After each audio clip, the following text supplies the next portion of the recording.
એક મહત્વપૂર્ણ સમાચાર મળી રહ્યા છે। ટ્રેનની અડફેટે સિંહના મોત બાદ હાઈકોર્ટની ફટકાર બાદ હવે એસઓપી નક્કી કરાઈ છે।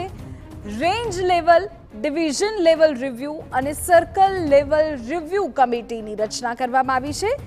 રેન્જ લેવલ કમિટીની બેઠક દર મહિનાના પ્રથમ સપ્તાહમાં મળશે, જ્યારે ડિવિઝનલ લેવલ રિવ્યુ કમિટીની બેઠક હોટસ્પોટ સહિતના વિસ્તારો અને તેના નિર્ણયો લેશે, જ્યારે સર્કલ લેવલ રિવ્યુ કમિટીની બેઠક દર 3 મહિને મળશે, જેમાં તમામ બાબતે ચર્ચા થશે। જંગલ વિસ્તારમાંથી પસાર થતી ટ્રેનની ઝડપ નક્કી કરવામાં આવી છે। રાજુલા, પીપાવાવ, કેસિયાનેસ સહિતના વિસ્તારોમાં ટ્રેનની ઝડપ હંમેશા માટે ઘટાડી દેવાય છે। કાયમી સિવાય કેટલાક હોટસ્પોટ વિસ્તાર પણ નક્કી કરાયા છે।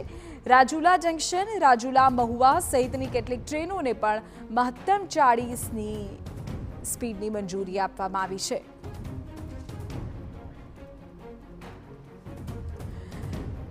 તો આપને ખ્યાલ હશે કે સૌરાષ્ટ્રના ગીરના જે વિસ્તારોમાંથી ટ્રેન પસાર થાય છે, ત્યાં સિંહોના અડફેટે મૃત્યુની ઘટનાઓ સતત વધતી હોય છે।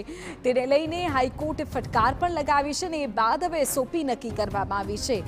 આ જે એસઓપી હશે, આ જે નિયમો નક્કી કરવામાં આવ્યા છે, એ અનુસાર હવે કામગીરી થશે, જેમાં અલગ અલગ કમિટીની રચના કરવામાં આવી છે, જે અલગ અલગ રીતે રિવ્યૂ કરશે। હોટસ્પોટ નક્કી કરાયા છે।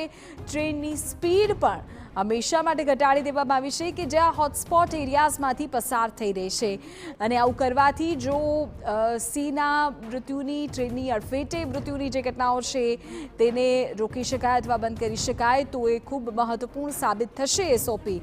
અત્યારે આપને કહી દઈએ કે આ એસઓપીમાં કઈ કઈ બાબતોનો સમાવેશ કરવામાં આવ્યો છે, જેમાં રેન્જ લેવલ, ડિવિઝન લેવલ અને સર્કલ લેવલ રિવ્યુ કમિટીની રચના કરવામાં આવી છે। હવે જે રેન્જ લેવલની જે કમિટી છે, જે સૌથી પહેલી કમિટી છે, તે મહિનાના પ્રથમ સપ્તાહે મળશે। Divisional level review committee hotspot સહિતના નિર્ણયો લેશે કે ક્યાં આ પ્રકારે અકસ્માતોના કિસ્સાઓ વધે છે, અને સર્કલ રિવ્યુ જે કમિટી છે તે પણ ચોક્કસપણે નિર્ણયો લેશે। એટલું જ નહીં, જંગલ વિસ્તારોમાંથી પસાર થતી ટ્રેનની ઝડપ પણ નક્કી કરી દેવામાં આવી છે, અને જે કેસિયાનેસ છે, પીપાવાવ છે, આ તમામ વિસ્તારોમાંથી જે ટ્રેન પસાર થઈ રહી છે તેની સ્પીડને હંમેશા માટે ઘટાડી દેવાય છે। રોનક અમારા સંવાદદાતા પૂરી જાણકારી આપી રહ્યા છે। રોનક, જણાવો એસઓપી સંબંધી વિગતો શું છે? કે જે એશિયાટિક લાયન્સ છે તે આપણું ગૌરવ છે, અને તેને જ જે અકસ્માતથી બચાવવા માટે કેટલીક જે ચર્ચાઓ છે તે પાછળના કેટલાય સમયથી ચાલી રહી હતી, તે તમામની વચ્ચે જે હાઈકોર્ટમાં સુઓ મોટો પિટિશન ચાલી રહી છે તે અંગે જ્યારે વિગતવાર ચર્ચાઓ કરવામાં આવી, ત્યારબાદ જે એક ચોક્કસ એસઓપી છે તે નક્કી કરવા માટે સંબંધિત વિભાગોને જણાવાયું હતું।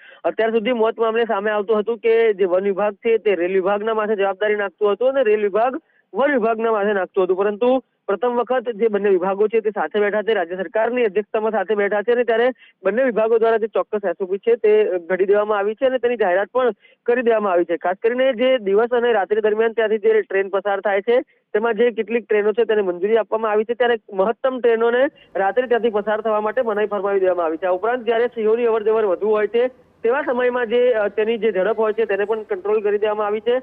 મહત્વની વાત એ છે કે 2015માં અંદાજિત જે ગુજરાતમાં સિંહોની સંખ્યા હતી તેના કરતા 2020માં 29% સંખ્યા છે તેમાં વધારો થયો છે, અને 2024ની સરખામણીએ જોવા જઈએ તો તેનાથી પણ વધુ જે સિંહ છે તે નોંધવામાં આવ્યા છે, તે પ્રકારની પણ જાણકારી આપવામાં આવી છે।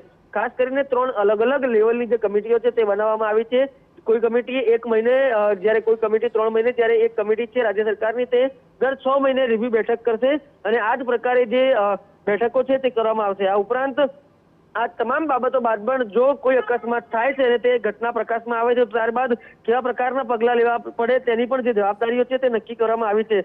સાઇનબોર્ડ સહિત જે વોચ ટાવર છે તે મૂકવામાં આવ્યા છે, જેના કારણે જે સિંહોની અવરજવર છે તેનું લાઈવ ટ્રેકિંગ છે તે કરી શકાય, અને સીધું જ જે ટ્રેનના લોકો પાયલટ હોય છે તેના સુધી માહિતી પહોંચાડી શકાય, પરિણામે જે અકસ્માત છે તેને નિવારી શકાય। આ ઉપરાંત વિશેષ રેલ સેવક છે, 71 જેટલા રેલ સેવક છે, તેમની નિમણૂક છે તે પણ કરવામાં આવી છે। આ તમામ રેલ સેવકો છે તે તેમની માહિતી છે તે વિગતવાર રીતે સમયાંતરે પહોંચાડતા રહેશે, એટલે કે સ્પષ્ટપણે માની શકાય કે પાછલા કેટલાય વર્ષોથી જે અરજી પેન્ડિંગ ચાલતી હતી, જેના પર કોઈ નિષ્કર્ષ ન આવતો હતો, આખરે તેની એસઓપી ઘડી દેવામાં આવી છે અને ચોક્કસ જે મુદ્દાઓ સાથે એક હાઈકોર્ટમાં એસઓપી રજૂ કરવામાં આવી છે અને જે જંગલ વિસ્તારમાં સિંહો છે તેમને નુકસાન ન થાય, સતત ગુજરાતનું અને ભારતનું ગૌરવ વધતું રહે તેવા પ્રયાસો હાલ કરવામાં આવી રહ્યા છે. બિલકુલ રોનક, આભાર તમામ જાણકારી બદલ. તો જે પ્રકારે અમારા સંવાદદાતાએ જાણકારી આપી, જવાબદારી નક્કી કરી દેવાય છે, એસઓપી નક્કી કરવામાં આવી છે કે જેથી આ પ્રકારના બનાવોને અટકાવી શકાય.